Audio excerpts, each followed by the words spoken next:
lagi di kuliah pemrograman berorientasi objek. Pada pertemuan ini kita akan membahas mengenai materi tentang abstrak dan interface. Nah, dalam materi ini nanti akan disampaikan beberapa topik utama ya yang terkait dengan abstraksi ini. Yang pertama adalah konsepnya di dalam Python, kemudian nanti ada kelas ABC atau abstract base class, kemudian juga ada interface ya yang merupakan perangkat yang digunakan untuk melakukan abstraksi seperti itu. Jadi seperti yang kita ketahui, tidak semua hal yang ada di dunia ini itu merupakan objek yang konkret.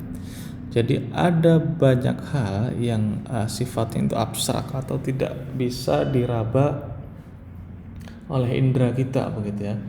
Ada banyak hal abstrak yang ada di sekeliling kita, misalnya saja misalnya negara. Nah, negara itu kan sebenarnya bukan hal yang bisa kita lihat ya, tapi bentuknya itu adalah sebuah konsep. Jadi negara itu adalah konsep.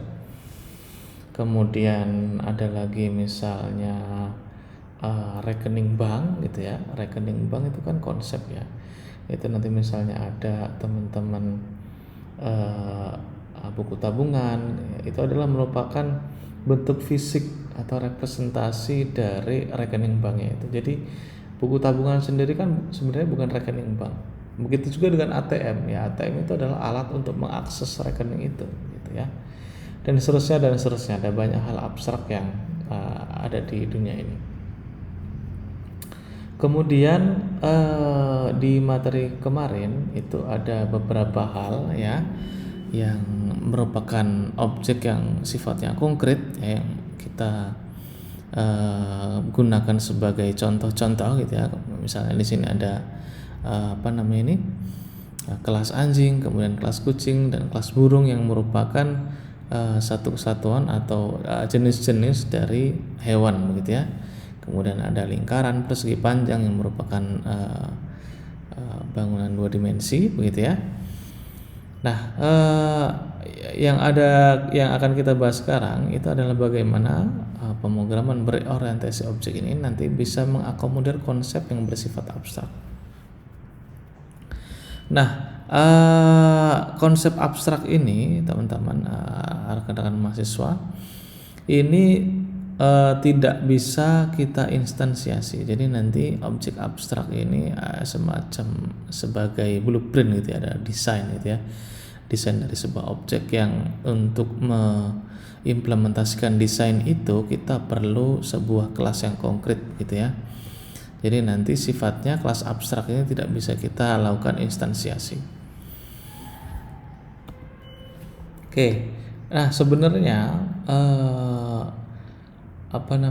kelas abstrak ini nanti itu ada ya mungkin ada kemiripan dengan enkapsulasi gitu ya. Jadi sebenarnya abstraksi dan enkapsulasi itu secara konsep atau secara tujuan yaitu mungkin hampir sama ya, yaitu menyembunyikan hal-hal tertentu begitu ya. Kalau enkapsulasi itu lebih kepada bagaimana akses terhadap sebuah resource ya, baik itu fungsi maupun data atau variabel ya. Kemudian kalau abstraksi ini nanti dia menyembunyikan hal-hal yang detail ya, hal-hal yang tidak perlu diketahui oleh dunia luar begitu ya, itu nanti akan disembunyikan begitu ya. Jadi nanti implementasi itu hanya kepada hal-hal yang pokok saja. Nanti akan kita lihat contohnya. Dan dengan demikian ya, data yang tidak perlu ditampilkan ya itu akan ada beberapa misalnya ada data yang tidak perlu ditampilkan, maka data-data tertentu saja nanti akan ditampilkan, yang relevan saja yang ditampilkan gitu ya. Kemudian masalah yang ada itu ya, itu akan dioperasikan di tingkat desain gitu. Nah, ini apa abstraksi? Nah, abstraksi itu digunakan untuk menyembunyikan detail fungsionalitas dari dari sebuah fungsi pengguna, begitu ya. Pengguna ini hanya bisa berinteraksi dengan implementasi dasar dari fungsi tersebut, tetapi detail kerjanya itu akan disembunyikan.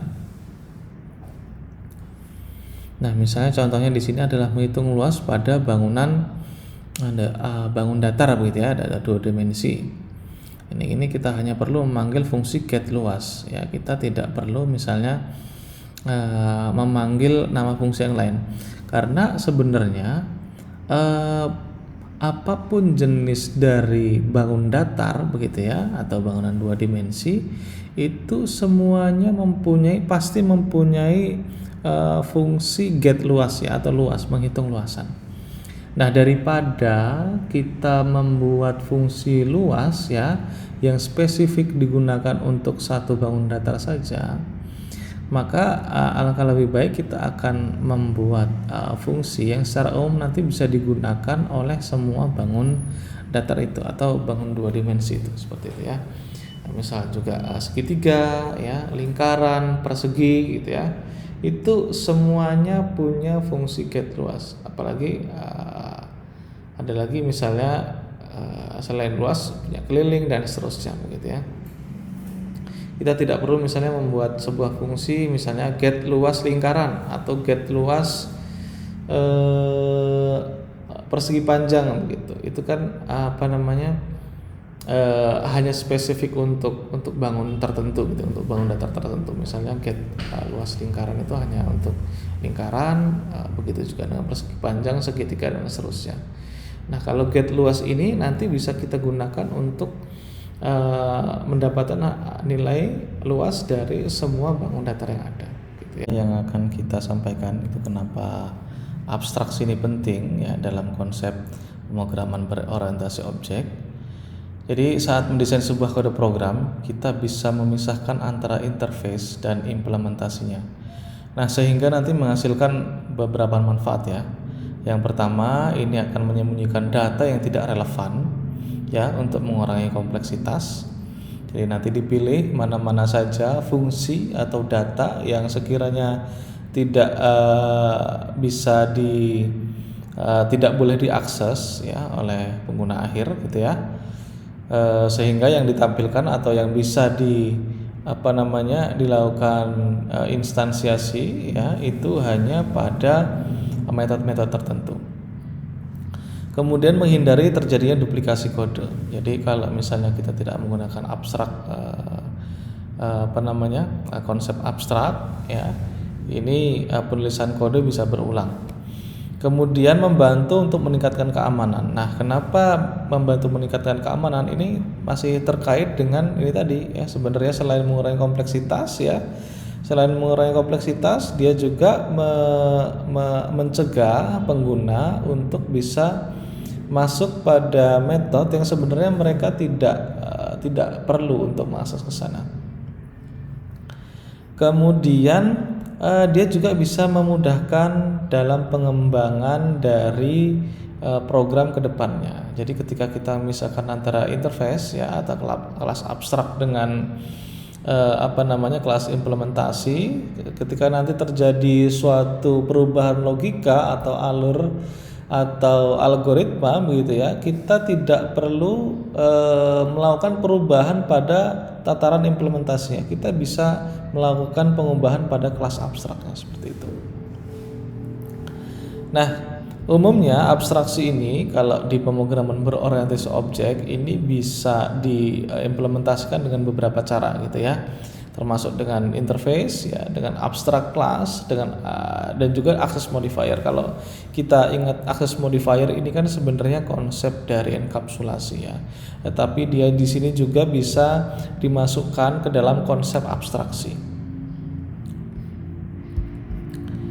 Oke, kemudian ini tadi seperti yang disampaikan sebelumnya bahwa dalam PBO konsep abstraksi itu bisa pertama menggunakan interface, ya. Ini adalah semacam kontrak, gitu ya, atau semacam garis besar gitu ya, apa-apa aja yang harus dipenuhi pada tataran implementasi nantinya.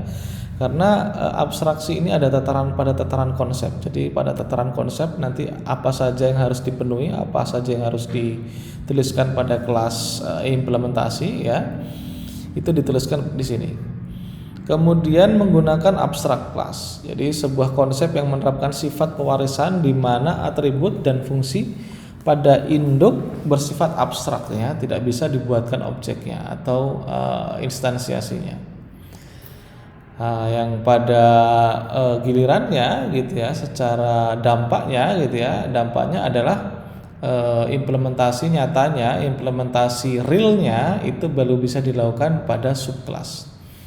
Kemudian juga bisa menggunakan access modifier ya, menggunakan visibilitas fungsi untuk data yang bisa diakses di luar kelas atau yang ingin disembunyikan. Kita sudah belajar sama-sama di pertemuan sebelum UTS seperti itu ya. Ada konsep yang namanya access modifier, itu bisa diberikan kepada atribut, bisa juga diberikan kepada fungsi. Nah, di Python sendiri ini berbeda dengan beberapa bahasa pemrograman lain di mana dia tidak memiliki interface. Jadi sebenarnya kalau di bahasa pemrograman lain antara interface dan kelas abstrak itu dibedakan gitu ya. Tetapi di Python itu dibuat lebih sederhana lagi begitu ya. Sehingga nanti yang ada gitu ya pada Python itu nanti langsung pada kelas abstrak. Nah, tetapi secara konsep ya, interface ini adalah penghubung ya antara sesuatu yang abstrak dengan sesuatu yang nyata. Jadi abstrak itu di sini adalah desainnya. Kenapa dia dibilang sebagai kelas abstrak? Karena implementasi itu tidak ada di situ seperti yang disampaikan tadi. Implementasinya itu bukan di kelas abstraknya itu, tapi di subkelasnya. Kemudian implementasi interface dapat dilakukan sederhana menggunakan pewarisan ya. Jadi nanti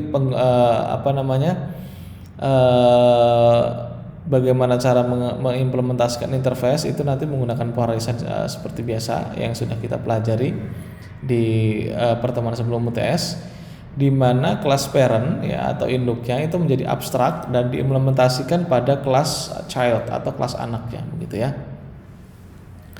Ketika kita melihat kepada metode resolution order dari subclass ya dengan menggunakan ini MRO, ini jelas sebuah metode eksekusi untuk menentukan fungsi yang mana dieksekusi dalam konsep warisan. Nah, ini bisa menggantikan implementasi interface pada konsep abstraksi. Nah,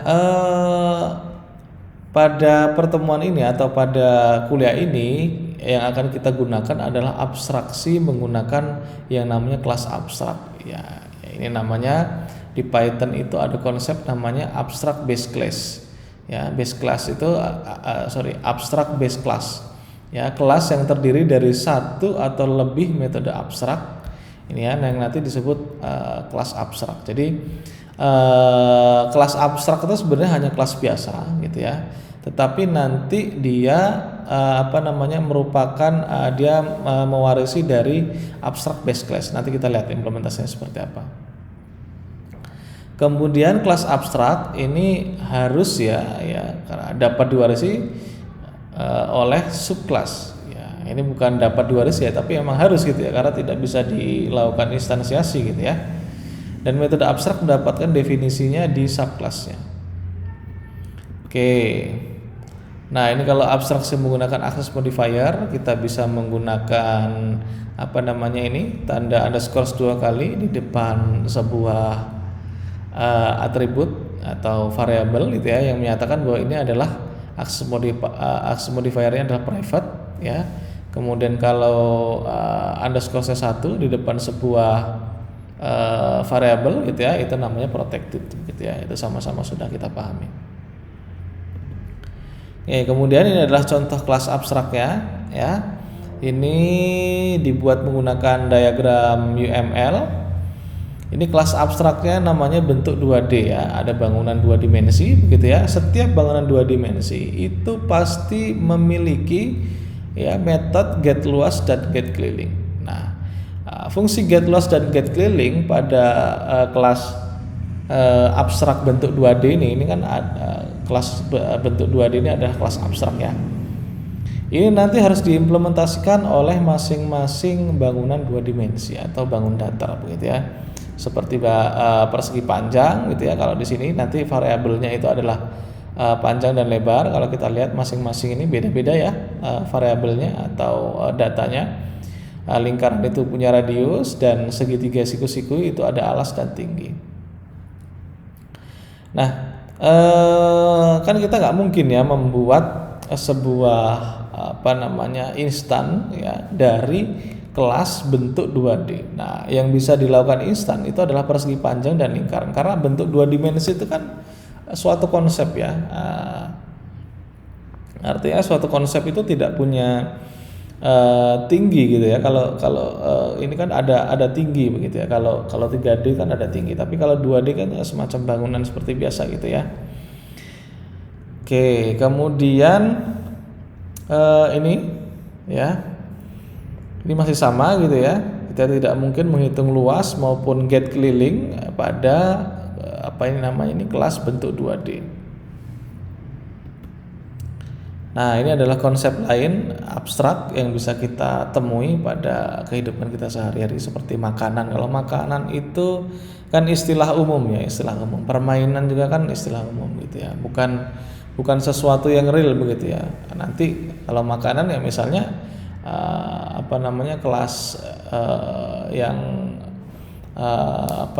secara implementasinya itu ya banyak ya, soto, bakso, bakwan dan seterusnya gitu ya. Begitu juga dengan makhluk hidup. Makhluk hidup itu kan ini ya istilah umum gitu ya. Makhluk hidup salah satu contohnya ya manusia, kucing dan seterusnya gitu ya. Tuh, kemudian ya banyak lagi gitu ya. Ini adalah konsep abstrak. Nah, kalau kelas abstrak ini sesuai namanya abstrak gitu ya. Kita tidak bisa membuat objek ya. Kita tidak bisa melakukan instan dari kelas abstrak. Nah, cara menggunakannya gimana? Kita bisa menggunakan pewarisan ya. Bisa menggunakan pewarisan dengan kelas abstrak sebagai superkelasnya. Kemudian kelas abstrak ini punya satu atau lebih gitu ya fungsi yang bersifat abstrak. Jadi boleh satu aja, yang lain tidak gitu ya, dan seterusnya. Nah, kita juga bisa mendefinisikan fungsi biasa. Jadi kelas abstrak itu sebenarnya hanya seperti kelas pada umumnya gitu ya, tetapi ada minimal satu fungsi yang didefinisikan sebagai fungsi abstrak atau yang bersifat abstrak. Nah, subclass yang mewarisi kelas abstrak itu harus mengimplementasikan ya atau melakukan override terhadap semua fungsi abstrak. Jadi misalnya nanti dia punya 4 fungsi gitu ya. Satu kelas abstrak punya 4 fungsi. Satu fungsi itu bersifat abstrak, yang lain itu tidak bersifat abstrak misalnya atau fungsi biasa. Nah, nanti ketika kelas abstrak itu punya atau dia menjadi parent dari kelas childnya, kelas child itu masing-masing kelas child itu harus melakukan override ya atau menulis ulang fungsi tersebut atau fungsi yang bersifat abstrak gitu ya terhadap pada semua kelas childnya begitu ya. Nanti kita lihat ini ya. Nah, kelas abstrak dalam Python ya, kelas abstrak ini ditandai dengan mewarisi kelas namanya ABC. Jadi ketika kita menulis sebuah kelas abstrak ya, kelas abstraknya itu dia mewarisi dari kelas namanya ABC, abstract base class.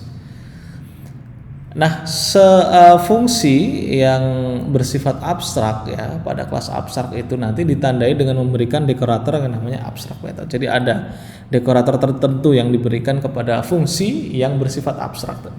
Jadi tidak semua fungsi pada kelas abstrak itu nanti bersifat abstrak atau bertipe abstrak gitu ya. Bisa saja hanya satu gitu ya, tetapi harus ada minimal satu. Meskipun kelas abstrak tidak dapat dibuat objek yang dalam kelas abstrak itu kita dapat mendefinisikan konstruktor di sana. Jadi konstruktor itu boleh didefinisikan, sama seperti kita boleh mendefinisikan fungsi ya. Gitu ya, fungsi-fungsi biasa kan bisa gitu ya didefinisikan. Nah, nanti akan dipanggil dari subkelas yang mewarisi kelas abstrak. Oke, ini contohnya seperti ini ya. saya punya kelas abstrak namanya bentuk 2D. Nah, seperti yang disampaikan tadi, dia ini pasti mewarisi ini ya, pasti memiliki kelas namanya ABC atau abstract base class, gitu ya. Kemudian ada dekorator lagi. Jadi semua metode atau fungsi gitu ya yang bersifat abstrak itu harus diberikan dekorator namanya abstract method. Nah, fungsi ini wajib kalau sudah diberikan dekorator ini, maka fungsi ini nanti wajib untuk diimplementasikan pada child class-nya, seperti itu ya. Wajib diimplementasikan. Oke, ini juga seperti itu ya. Jadi di sini ada bentuk 2D, ada kelas namanya bentuk 2D. Kemudian di sini ada dua fungsi ya yang digunakan, yang nanti wajib di override ya, di override atau diimplementasikan pada kelas child ya. Yang pertama ada get keliling, yang kedua ada get luas tadi ya. Oke, ini memberikan dekorator. Oke.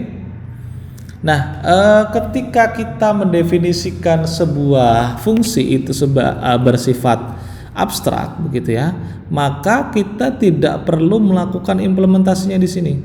Jadi implementasi nanti itu ada pada kelas kelas child. Ini kan kelas parentnya ya. Kelas parentnya ini nanti ini ketika kelas ini didefinisikan, dia harus ada kelas childnya yang digunakan untuk melakukan implementasi terhadap apa ini?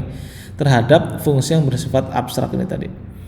Nah, kalau kita lihat di sini, ini fungsinya bukan sengaja dikosongkan gitu ya, atau belum dituliskan gitu ya, karena memang setiap fungsi yang bersifat abstrak itu tidak ada implementasinya. Implementasinya nanti di kelas child ya. Oke, kemudian nah ini kalau kita coba ya, kita melakukan instansiasi ke mana ini namanya ini kelas bentuk 2D ya. Ini kan kelas bentuk 2D ini kan kelas abstrak ya. Ini kan ya, ini kelas abstrak, tandai dia apa namanya mewarisi kelas ABC begitu ya. Ini kita coba untuk membuat instan dari kelas bentuk 2D. Nanti akan ditemui errornya apa? Cannot instantiate gitu ya.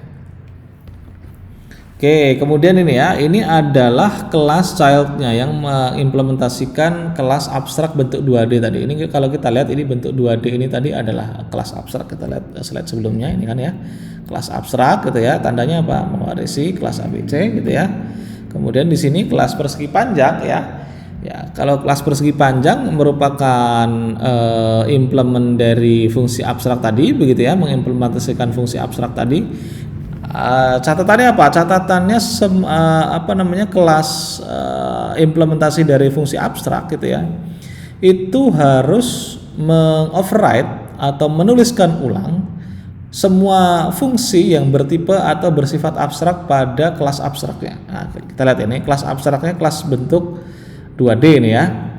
Di dalam kelas bentuk 2D ini ada dua abstrak method gitu ya, ini dan ini gitu ya. Nah, ini kan abstrak method atau fungsi yang bersifat abstrak. Maka di kelas child ya yang mengimplementasikan kelas abstrak bentuk 2D ini juga harus ada dua fungsi ini, get luas dan get keliling. Nah, di sini hanya ada get keliling. Maka ketika kita melakukan instansiasi terhadap ini kelas persegi panjang ini ya, maka dia akan error. Errornya apa? Errornya adalah method get luas ya itu belum di override ya. Ya, ini kan yang sudah di override kan get keliling nih. Get keliling sudah di override di sini. Keliling dari persegi panjang ya. Persegi panjang itu adalah panjang dan luas dikalikan 2 begitu ya. Get keliling itu tadi ya. Get keliling itu 2 dikalikan panjang kali lebar.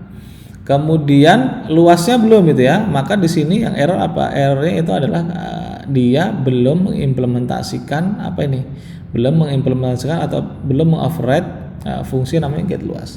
Maka di slide selanjutnya kita akan membuat sebuah fungsi implementasi untuk untuk fungsi yang bersifat abstrak ya dari bentuk 2D ini.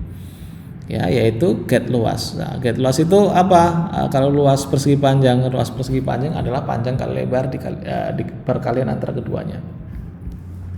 Nah, ketika kita coba lagi melakukan instansiasi terhadap persegi panjang ini ya, sekarang sudah bisa begitu ya, tidak error lagi. Kita bisa lihat ini luasnya seperti ini dan apa ini namanya, kelilingnya seperti ini. Oke, ini tadi. Kemudian yang lain, kelas abstrak itu boleh punya konstruktor ya. Konstruktornya seperti ini. Kita lihat di sini init ini ya, apa namanya, semua konstruktor kan ditandai dengan fungsi yang namanya init ya. Bentuk 2D, ini ada init, kemudian ada warna. Nah, kemudian fungsi init ini nanti harus dipanggil ya di kelas implementasinya begitu ya. Nah, di sini juga kita harus membuat sebuah metode atau fungsi inisiasi begitu ya. Nah, caranya gimana? Caranya ya sama, kita definisikan sebuah metode init, kemudian kita panggil ya init yang ada di kelas parentnya gitu ya, dengan cara super init kemudian memasukkan parameternya. Nah, parameternya adalah warna. Seperti itu ya. Oke, ini juga sama, ini adalah implementasinya. Kalau kita lihat seperti ini initnya dimasukkan, warnanya adalah biru gitu ya. Maka ketika kita cetak warnanya ya, warnanya biru. Nah, kalau kita lihat teman-teman di sini fungsi warna ya atau metode warna itu tidak ada pada fungsi persegi panjang. Ya, ini ya. Fungsi warna itu ada di mana nih? Di sini nggak dituliskan ya. Nah, ini ya. Ini fungsi biasanya di sini nih, get warna. Get warnanya di sini. Get warna biru ya, ini warna get warna, ini get warnanya biru. Kalau kita lihat ini ya, kelas persegi panjang kan nggak ada kelas get warna ya, nggak ada metode get warna ya. Get warna itu ada pada kelas abstraknya. Jadi seperti yang disampaikan tadi, tidak semua fungsi itu adalah sifatnya abstrak ya, tidak semua fungsi sifatnya abstrak. Nah, oke, kita lihat sekarang contoh dari implementasi saya punya contoh di sini ya, implementasi dari kelas abstrak. Di sini misalnya saya punya kelas abstrak yang namanya notifikasi. Seperti biasa, dia namanya kelas abstrak itu pasti mewarisi kelas ABC ya, atau abstrak base class gitu ya. Itu ada di sini ada fungsi kirim ya. Fungsi kirim ini nanti tugasnya ada beberapa gitu ya. Tugasnya yang pertama adalah melakukan format terhadap pesan, kemudian mengirimkan pesan itu, kemudian melakukan log terhadap aktivitas pengiriman pesan gitu ya. Di sini kita punya lagi sebuah fungsi yang bersifat abstrak yang namanya kirim pesan ya. Berarti di sini apa? Kirim pesan itu nanti di sini harus dituliskan ulang begitu ya, dituliskan ulang oleh atau di override oleh kelas implementasinya. Kemudian ada format pesan, ini format pesannya ini nanti dipanggil di sini ya, di sini. Kemudian log aktivitas juga akan dipanggil di sini. Nah, menarik ya di sini teman-teman mahasiswa, ketika kita membuat kelas implementasi dari kelas abstrak notifikasi, di sini yang dituliskan ulang tadi kelas atau fungsi yang bersifat abstrak. Nah, di sini namanya notifikasi kan ada macam-macam ya, ada notifikasi email, ada notifikasi SMS, ada juga push notification begitu ya. Nah, yang berubah dari sini gitu ya, kita membuat satu kelas abstrak begini, ya. Kemudian kelas implementasinya simple sekali. Inilah yang dinamakan dengan mengurangi kompleksitas ya. Mengurangi kompleksitas satu, kemudian yang kedua dia lebih aman begitu ya, karena ketika kita nanti misalnya implementasikan begitu ya, misalnya kita implementasikan, kita tidak perlu kita tidak perlu menuliskan semua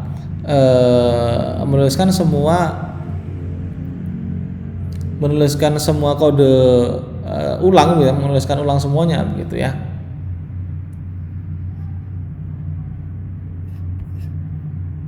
Tataran implementasinya ini jadi lebih jauh sederhana. Misalnya kita ingin mengirimkan notifikasi lewat email begitu ya.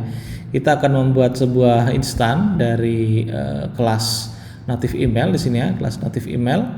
Kemudian di sini juga kita membuat instan misalnya dari SMS gitu ya, dari kelas native SMS. Ketika kita ingin mengirimkan sesuatu gitu ya. Ketika kita ingin mengirimkan sesuatu gitu ya, seperti ini. Sangat simpel, sangat mudah sekali ya, sangat mudah sekali di sini. Misalnya email.kirim akun mengirimkan notifikasi akun Anda berhasil dibuat gitu ya. Nah, di sini ternyata gitu ya. Ternyata yang diakses di sini ya hanya metode atau fungsi kirim saja. Dia tidak perlu mengakses semua fungsi-fungsi yang ada di sini gitu ya. Fungsi-fungsi yang ada di sini tidak perlu tidak perlu kita tidak perlu tahu logikanya seperti apa, alurnya seperti apa, datanya seperti apa, kita tidak tahu. Kemudian fungsi kirim pesan ini ya, fungsi kirim pesan yang di sini yang ada di yang bersifat abstrak ini tadi ya, ini juga akan disesuaikan dengan masing-masing kelasnya begitu ya, karena ini kan di override ya, ini ya fungsi ini akan di override di masing-masing kelas implementasi ya, yang ini nanti akan dipanggil di sini kan ya, kirim pesan ini. Nah, jadi dengan konsep abstraksi ini ya teman-teman, implementasi di tataran pengguna itu jauh lebih simpel ya, tanpa mereka harus ribet-ribet memahami alur dari algoritmanya seperti apa. Kalau kita lihat di sini algoritma untuk mengirimkan pesan kan tidak mudah ya, seperti ini ada beberapa baris nih, ada berbagai macam baris begitu ya. Tetapi pada tataran implementasi hanya seperti ini saja, sudah selesai begitu kan ya. Nah, ini adalah salah satu kekuatan dari pemrograman berorientasi objek. Nah, sampai sini dulu. Jika ada pertanyaan boleh tuliskan di kolom komentar.